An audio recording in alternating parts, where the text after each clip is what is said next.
প্রায় ২ দশক ধরে বিএনপির নেতৃত্বে আছেন, কিন্তু কখনো নিজের ভোটের মাঠে নামেননি। এবার সেই ঐতিহাসিক সিদ্ধান্ত নিয়েছেন দলটির ভারপ্রাপ্ত চেয়ারম্যান তারেক রহমান। প্রথমবার সরাসরি নির্বাচনে অংশ নেওয়ার ইঙ্গিত দিয়েছেন তিনি নিজেই। গত অক্টোবরের শুরুতে বিবিসি বাংলাকে দেওয়া এক সাক্ষাৎকারে নির্বাচনের অংশগ্রহণের প্রশ্নে তারেক রহমানের উত্তর ছিল সংক্ষিপ্ত, কিন্তু স্পষ্ট বলেছেন যে ইনশাল্লাহ।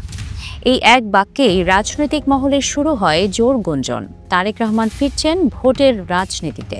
এখনও আনুষ্ঠানিক ঘোষণা না হলেও বিএনপির জ্যেষ্ঠ নেতাদের মতে তারেক রহমান প্রার্থী হতে পারেন তার বাবার বাড়ির এলাকা বগুড়া থেকে। জিয়াউর রহমানের জন্মস্থান এই বগুড়া জেলা বিএনপির শক্ত ঘাঁটি হিসেবে পরিচিত। খালেদা জিয়া এখানকার দুটি আসনে বহুবার নির্বাচিত হয়েছেন, বগুড়া ৬ সদর ও বগুড়া ৭ গাবতলী থেকে শাহজাহানপুর।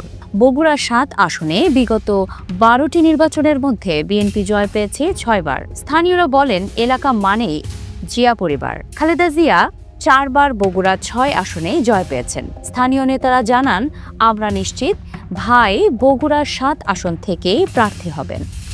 ১১ অক্টোবর ঢাকায় বগুড়ার ৭ আসনের মনোনয়ন প্রত্যাশীদের সভায় ভার্চুয়ালি যুক্ত ছিলেন তারেক রহমান। ৫ জন নেতাকে ফোন করে নির্বাচনী প্রচার বাড়ানোর নির্দেশও দেওয়া হয়, কিন্তু বগুড়া ৬ ও বগুড়া ৭ নিয়ে কোনো কথা হয়নি। এতে ধারণা আরও জোরালো হয়। খালেদা জিয়া ও তারেক রহমানের জন্যই এই দুই আসন সংরক্ষিত রাখা হয়েছে। বগুড়ার মাঠে এখন উত্তেজনা তুঙ্গে। উপজেলা থেকে ইউনিয়ন পর্যায়ে পর্যন্ত শুরু হয়েছে প্রচারণা।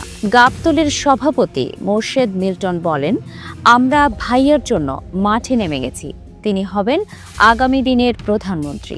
সাধারণ ভোটাররাও বলছেন, যদি নির্বাচন সুষ্ঠু হয় বগুড়া থেকে জিয়া পরিবারের জয় ঠেকানো যাবে না।